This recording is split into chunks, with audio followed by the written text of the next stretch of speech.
Olá, começamos agora o Papo com o Editor, programa de entrevistas do Broadcast Político. Eu sou Daniel Galvão, editor em São Paulo, e vamos entrevistar hoje o vice-governador do estado, Felício Ramute, do PSD. Felício Ramute foi também do PSDB, já foi prefeito de São José dos Campos, cidade do Vale do Paraíba. Ele foi eleito em 2016 pelo PSDB e reeleito em 2020. Em 2022, ele trocou o PSDB e foi para o PSD do hoje secretário estadual de Governo e Relações Institucionais do Estado, Gilberto Kassab. Muito obrigado pela entrevista, vice-governador. Me acompanha o repórter Giovanni Bucci, que também é responsável pelo roteiro dessa entrevista. Eu começo a nossa entrevista perguntando ao senhor a respeito das concessões público-privadas. No ano passado aconteceram 9 leilões, este ano podem ocorrer mais 10 pelo menos, né? Pelo menos é o que tem sido falado. Em 2023, o próprio governador Tarcísio disse que cumpriria as promessas de campanha em relação a essas concessões, e ele deu essa declaração quando ele respondia às críticas feitas pelos grevistas, né, de metrô, CPTM, Sabesp, naquelas greves que foram realizadas contra as privatizações. O que eu pergunto para o senhor, vice-governador, o que há de diferente nessa política de concessões conduzida hoje pelo governador em relação às gestões anteriores? E eu gostaria de saber também qual é a expectativa para o ritmo de concessões para esses próximos 2 anos de governo que restam. Daniel, Giovanni, prazer estar aqui com vocês, poder falar sobre gestão e, claro, sobre política, né? Mas vamos começar falando sobre gestão. Eu sou o presidente do Conselho Estadual de Desestatização, então eu tenho acompanhado todos os projetos executados e aqueles que estão para acontecer, principalmente esse ano, um grande volume de projetos esse ano. Mas já sendo bastante objetivo na sua resposta, primeiro, o conhecimento do nosso governador Tarcísio pela sua passagem no Ministério de Infraestrutura, onde também realizou várias concessões. Uma delas, por exemplo, na área rodoviária, eu posso falar da questão da Dutra, tão importante, uma concessão que há muitos e muitos anos ia sendo apenas renovada, era da época, se eu não me engano, do Fernando Henrique ainda, e ela ia sendo renovada e não modernizada, com novas ferramentas de gestão, de controle, inclusive, dos contratos. E assim o fez, né? Além de outras concessões realizadas, na parte de aeroportos, por exemplo, tão importantes também, feitas pelo então ministro da Infraestrutura, Tarcísio. Então ele conhece da área e trouxe o que ele tinha de melhor em Brasília para estar ao lado dele aqui. Inclusive, você citou a minha experiência como prefeito.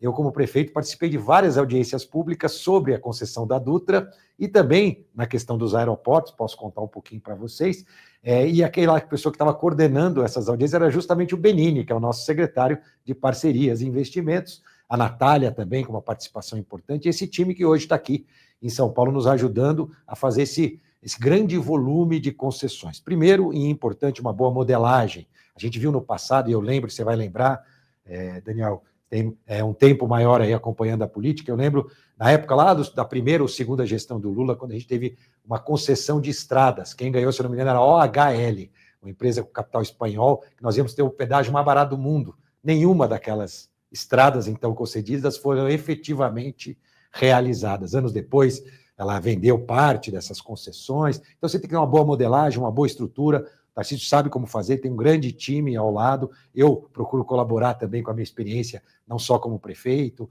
como gestor da própria minha formação de administrador, depois fiz pós-graduação em gestão pública, por isso que a gente conseguiu resultados tão importantes. Mas tem também um outro ponto que eu queria destacar, que é esse conhecimento do governador Tarcísio do universo de Brasília. E ele é importante, você vai falar, mas o que isso tem a ver com as concessões de São Paulo? Via de regra, todas acabam sendo discutidas em Brasília, né? Pelos tribunais, por algum tipo de apontamento que deva ter ali também em Brasília. E o nosso governador Tarcísio já tinha experiência com isso, porque fez uma grande gestão à frente do Ministério da Infraestrutura e conseguiu tocar também uma grande agenda de concessões, e aqui no Estado ele não faria diferente. Por isso, esse resultado de concessões esperadas há muito tempo, eu preciso ressaltar, hein? Não só as concessões, nós também destravamos obras que estavam há muito tempo paradas aqui, como o Rodoanel, da época do Covas, né? Se arrasta por 30 anos, nós vamos entregar em 2026. Às vezes você retomar uma obra é mais difícil até do que você iniciar uma nova concessão. Ou a linha 17, Ouro do Metrô, que agora em 26 também será entregue. Portanto, eu acredito que essa é a grande diferença. Sobre concessões, vice-governador, no caso, haverá essa semana, no dia 28, Norte Alto Tietê, né, linhas 11, 12, 13 CPTM, não é?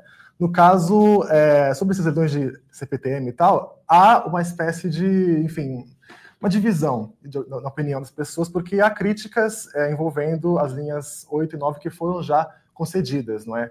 No caso, eu queria saber do senhor como que o governo vai garantir que seja bom, tanto para o mercado quanto para as pessoas que utilizam esse serviço, né, no Estado, enfim. Primeiro, né, o Daniel citou, e você, Giovanni, logo no início da abertura, é da época das concessões e as greves da CPTM. Olha aí, voltamos, parece um déjà vu, né, de algo que aconteceu quando nós começamos essa agenda, e agora, de novo, perto de uma data tão importante quanto a concessão da linha 11, 12 e 13, nós temos convicção que o serviço vai melhorar muito com essa concessão da 11, 12 e 13, mais uma vez, um anúncio de greve. Não envolve as linhas 8 e 9, né, que já foram concedidas, não envolvem demais linhas, a linha 7 Rubi, nem a linha 10, porque é outro sindicato, que inclusive não entraram em acordo entre os sindicatos, e aí a gente vê claramente que se trata de marcar posição, né? O sindicato quer marcar posição de ser contra esta concessão. Isso já foi um compromisso, e você citou bem, Daniel, da nossa gestão, né, de realizar essas concessões.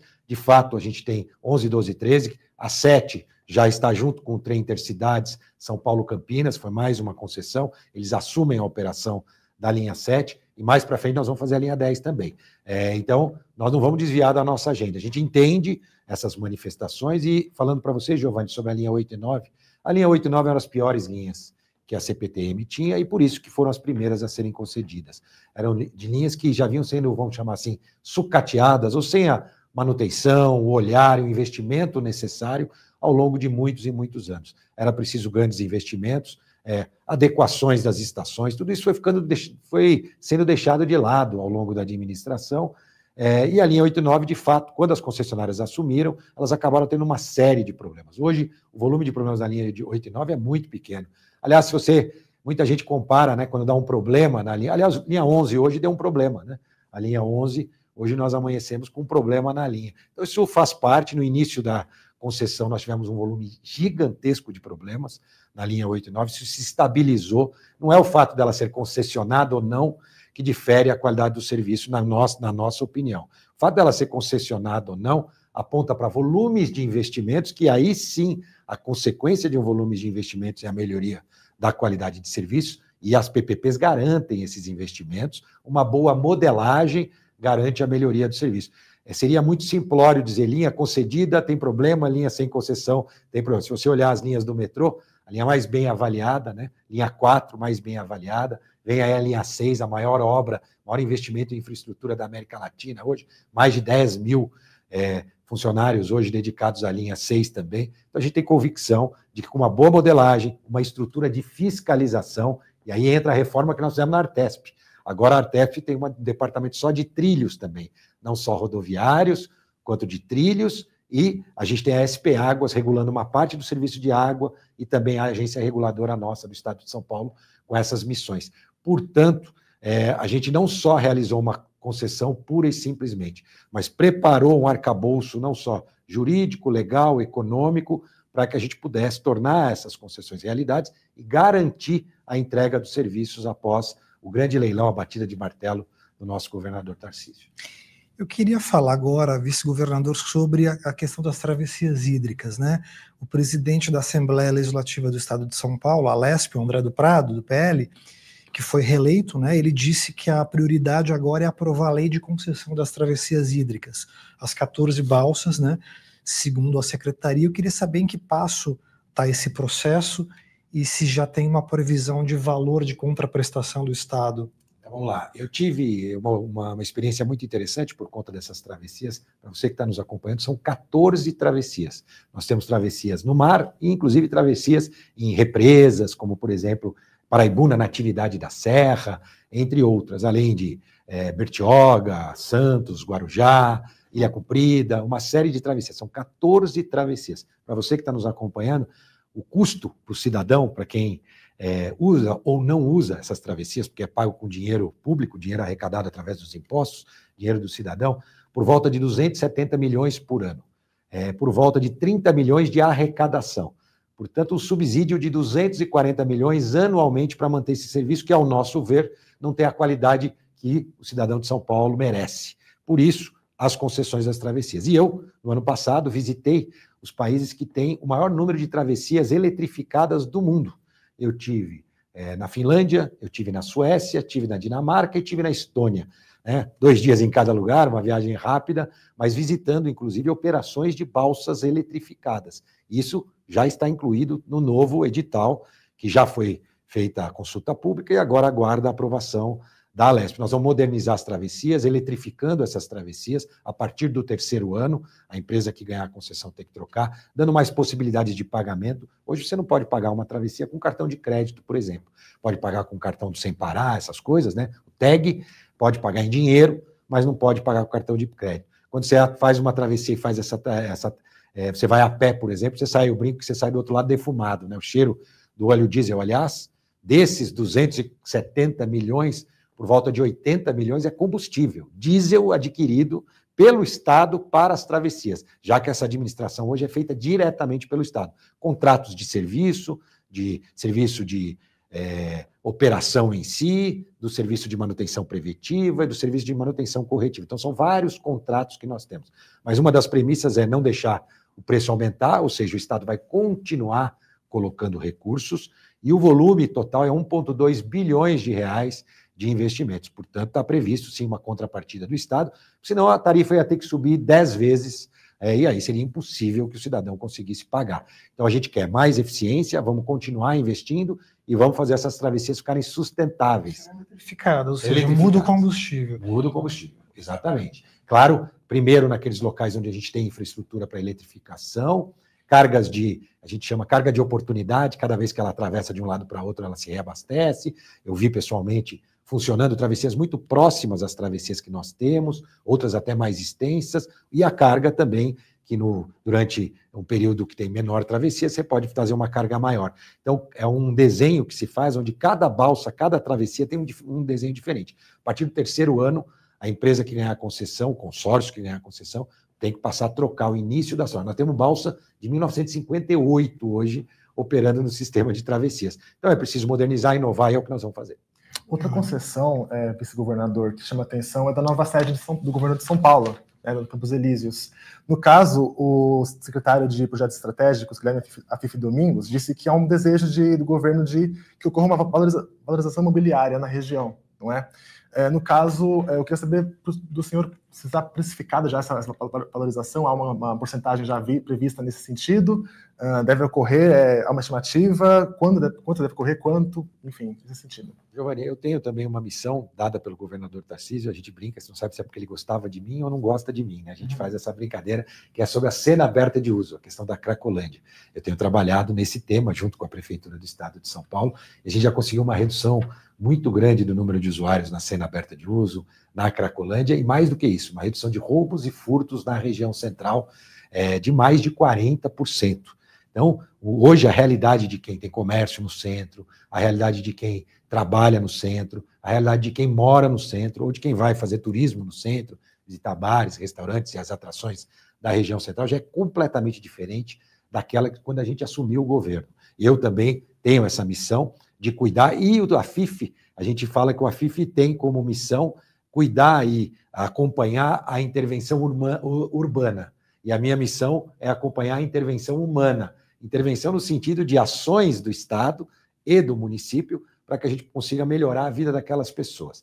Então, o projeto do novo centro administrativo tem a ver com a intervenção urbana. Eu posso te dizer de pronto que a valorização já está acontecendo. A gente tem grandes projetos de retrofit na região central hoje, tudo vendido. São aqueles prédios mais antigos, né, que uma construtora compra e muda a finalidade daquele prédio. Às vezes é um prédio residencial que permanece residencial, mas às vezes é um prédio comercial que vira residencial ou vice-versa. E posso te dizer que hoje já tem uma valorização muito maior do que aquela de que quando nós entramos.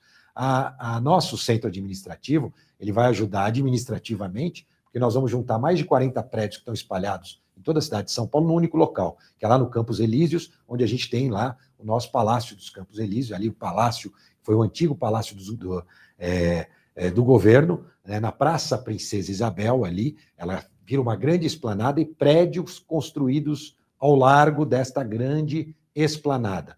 Ali nós vamos ter 20 mil servidores, fruição pública. O que é fruição pública? É você conseguir andar, entrar numa rua, sair pela outra, passando por baixo dos prédios, né?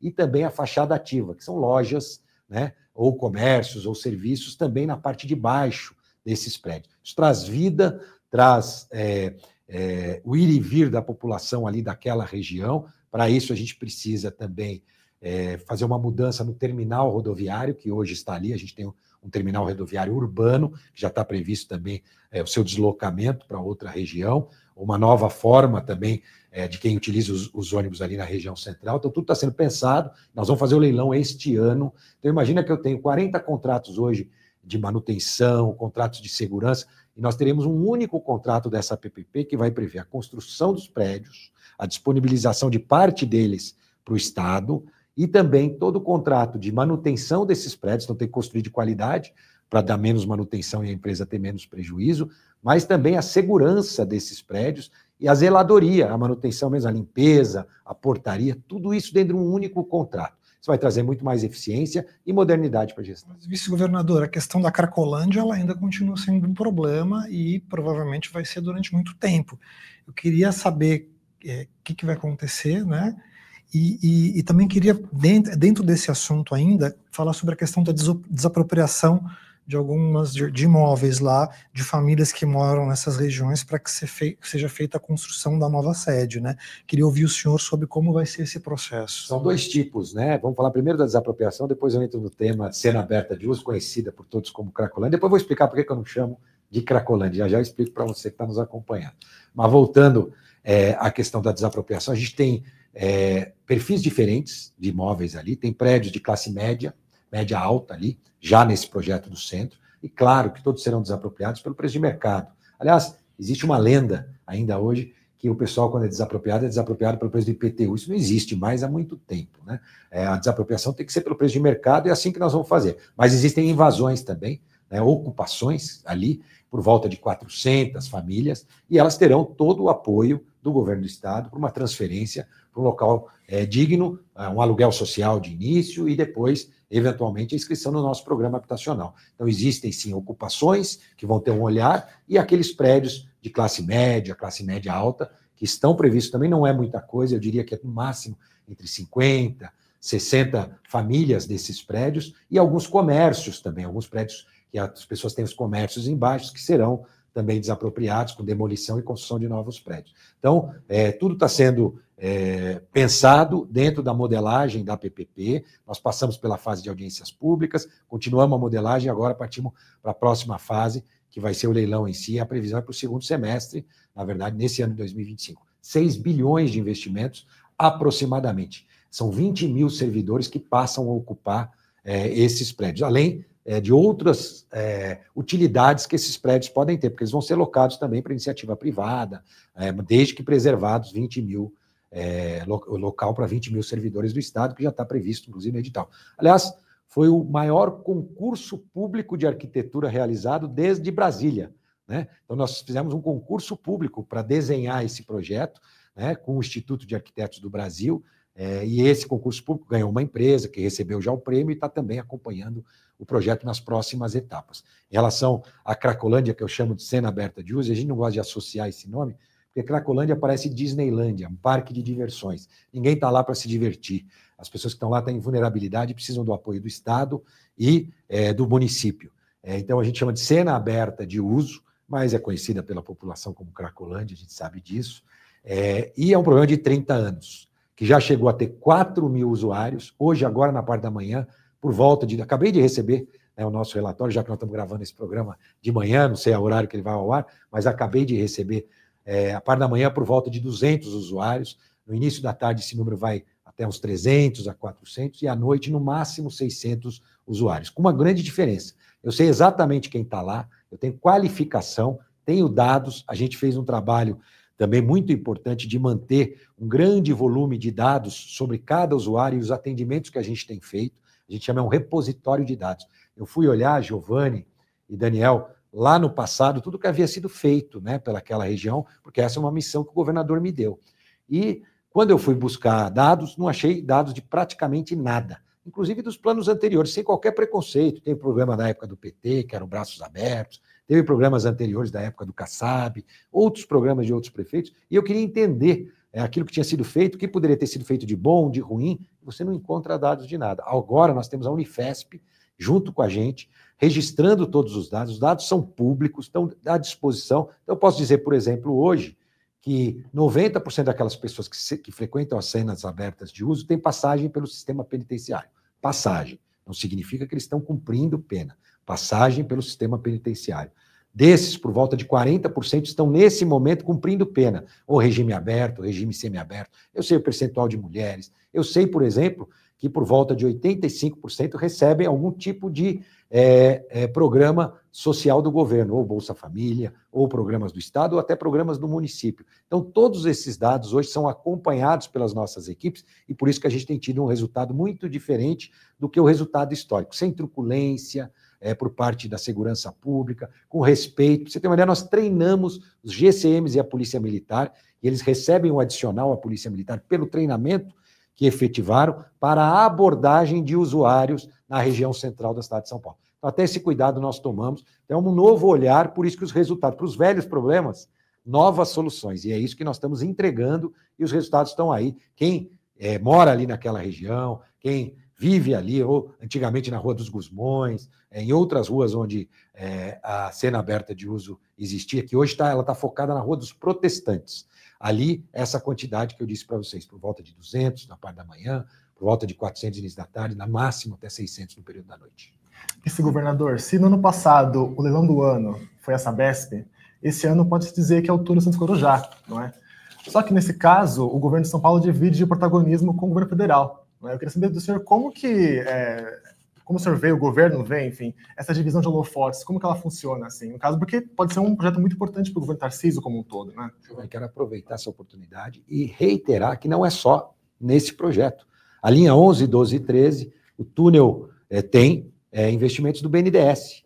Também nós tivemos no São Paulo Campinas, no nosso trem intercidade São Paulo Campinas, o BNDES também, de forma inovadora, o primeiro projeto do BNDES que conseguiu garantir o financiamento para o projeto antes mesmo da empresa ganhadora ganhar o leilão. Então, aquela empresa já tinha um projeto, um empréstimo pré-aprovado do BNDES. Então, a gente faz questão, e o governador Tarcísio também, de mostrar onde existe participação conjunta, assim como nas ações com a prefeitura. Isso não desmerece ninguém, nem um lado, nem o outro. Ao contrário, mostra que o diálogo é fundamental para a gente construir cidade, um estado e um país cada vez melhor. Então, e no túnel Santos Guarujá, claro, um protagonista. Quero falar também do metrô. Nós temos a expansão do metrô também, graças à BNDES juntos. Tivemos a aquisição também de trens do metrô, que quem ganhou foi a CRRC, também chinesa, mesma que ganhou o trem intercidades, onde tem também financiamento do BNDES. Agora, talvez o que o governo federal deu mais visibilidade foi essa questão do nosso túnel imerso Santos Guarujá. Aí tem uma pegadinha, hein? Porque é imerso e não é submerso. Ó, isso é boa, né, Giovanni? Tem uma diferença. O submerso é como se fosse o Canal da Mancha, quando o túnel está embaixo do leito da água. O túnel imerso é diferente, nós vamos construir uma estrutura fora, como se fosse uma grande aduela, um grande túnel quadrado, que a gente constrói do lado de fora e leva depois para dentro do mar e fixa ele lá no fundo do mar. Então, claro que ele tem um rebaixozinho e tal, mas esse é um túnel imerso. Então, uma curiosidade sobre a diferença do túnel imerso e do túnel submerso. Mas, de fato, o governo federal anunciou com pompa e circunstância lá em Santos, ao lado do governador Tarcísio e o presidente Lula. Metade do dinheiro é da autoridade portuária. Aí sim é dinheiro mesmo do governo. Os outros que eu falei são empréstimos. Esses são recursos da autoridade portuária, por volta de 3 bilhões de um, 3 bilhões de outro, para que a gente torne esse sonho de mais de 100 anos realidade. Vai sair, e finalzinho agora, já o leilão já está até marcado, se eu não me engano é novembro, agosto, o leilão está marcado, novembro, o leilão marcado, para que a gente possa tornar realidade o túnel Santos Guarujá. Está caminhando muito bem, as licenças são por responsabilidade do Estado, construção por responsabilidade do Estado, e o edital e a publicação do leilão em si de responsabilidade do Estado, mas a obra é conjunta, governo federal e governo estadual. Eu queria perguntar para o senhor agora sobre política. Recentemente, o presidente nacional do PSD, o secretário Gilberto Kassab, ele disse num evento que o governo Lula estaria caminhando mais para a esquerda, né? Ele chegou até a dizer, em outra oportunidade, que o ministro da Fazenda, Fernando Haddad, é um ministro fraco, embora depois ele tenha amenizado a fala. Eu queria saber como é que o senhor vê hoje o governo Lula e a condução da política econômica. O governo Lula de hoje eu vejo como o governo Lula do passado e não do futuro, né?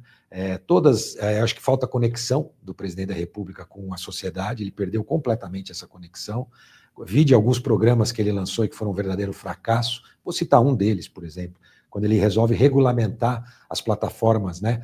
Aqueles que prestam serviço para as plataformas de entregas, como iFood ou Uber, e aí ele resolve estipular a carga horária de trabalho, pagamento de taxas sindicais, e os próprios prestadores de serviço saem contra um projeto que morreu no ninho, morreu antes de nascer. Isso mostra, na minha opinião, um distanciamento, falta de sensibilidade política mesmo. Eu acho que o presidente Lula ele está no passado e não com olhar no futuro.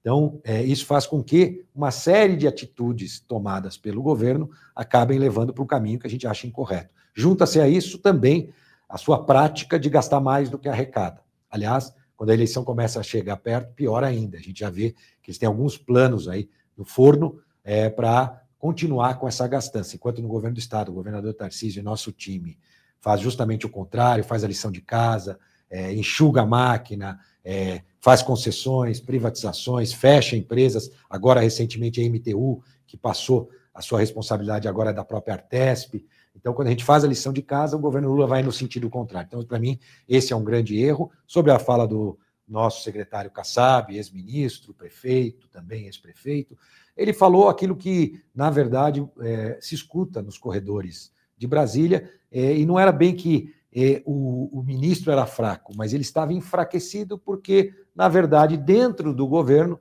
não se sentia aquela força necessária dada pelo próprio presidente ao ministro. Ou seja, que o ministro não tinha a força necessária que ele precisava para justamente ele fazer um embate que é natural dentro até de um próprio governo com os demais ministros, com os demais ministérios, buscando eficiência, né, no gasto dos recursos públicos. E é nisso que o Kassab acabou expondo.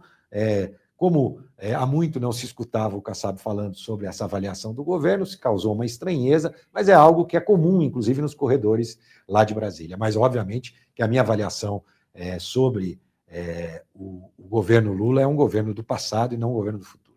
O senhor defende a saída do PSD do governo federal? Não, veja bem, nós temos o PSD, vou ser muito claro nessa questão. O PSD é um partido de centro, nós temos gente mais à esquerda e mais à direita. Eu sou do espectro mais à direita, né? E todo mundo sabe disso, é natural pelas minhas posições como prefeito, como político ao longo dos 20 anos, a minha luta dentro da cidade de São José dos Campos, né, onde eu iniciei minha carreira política, foi justamente contra o PT, né? Eu tive a oportunidade de me tornar prefeito, disputando contra o prefeito que estava indo para a reeleição pelo PT. Então, mas nós temos o Nordeste, por exemplo, que nós temos muita gente do PSD que é alinhada à centro-esquerda, né? Na região do Nordeste. Então, a gente entende, né, que exista essa pluralidade dentro do próprio PSD e é positiva. Então, ficou muito claro, quando o próprio Kassab permanece em São Paulo e permanece numa secretaria, fica claro que o nosso PSD de São Paulo está mais alinhado, obviamente, na centro-direita.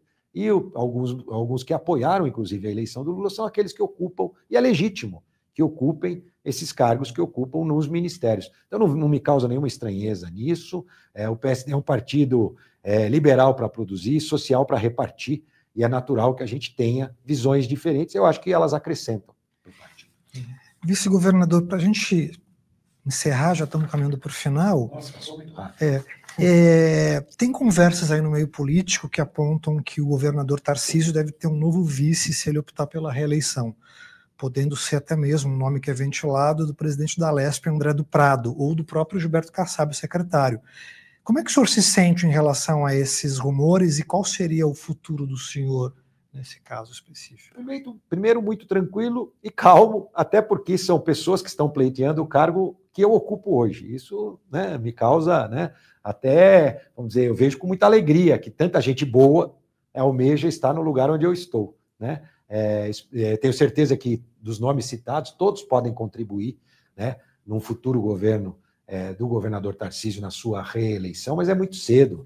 para se discutir chapas, né, partidárias para uma reeleição até mesmo do governador. É claro que existe um cenário natural, né, que é um cenário de se manter a chapa já existente, mas é natural também que outras forças políticas queiram se apresentar nesse momento. O senhor defende que o governador seja candidato à reeleição, né, porque agora com o Bolsonaro inelegível, caso ele não recupere a elegibilidade dele, a direita tende a se movimentar para um novo nome, né? Primeiro que é o caminho que o próprio governador defende, e não eu. E ele já deixou isso claro, mas não só quando ele fala. É na forma dele agir, Daniel. E eu vou explicar. Ele não perde um minuto sequer com essa agenda presidencial. Aliás, vocês já viram muitos governadores que no primeiro dia que assumiram o governo do estado de São Paulo já pensavam naquilo, né?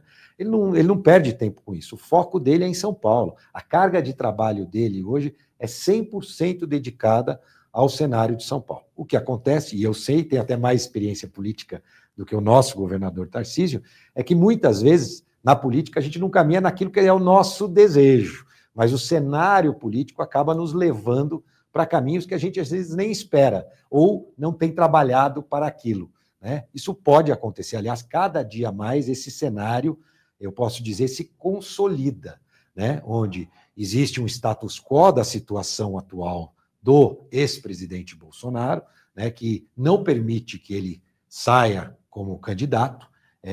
Esse status quo o mantém hoje como inelegível.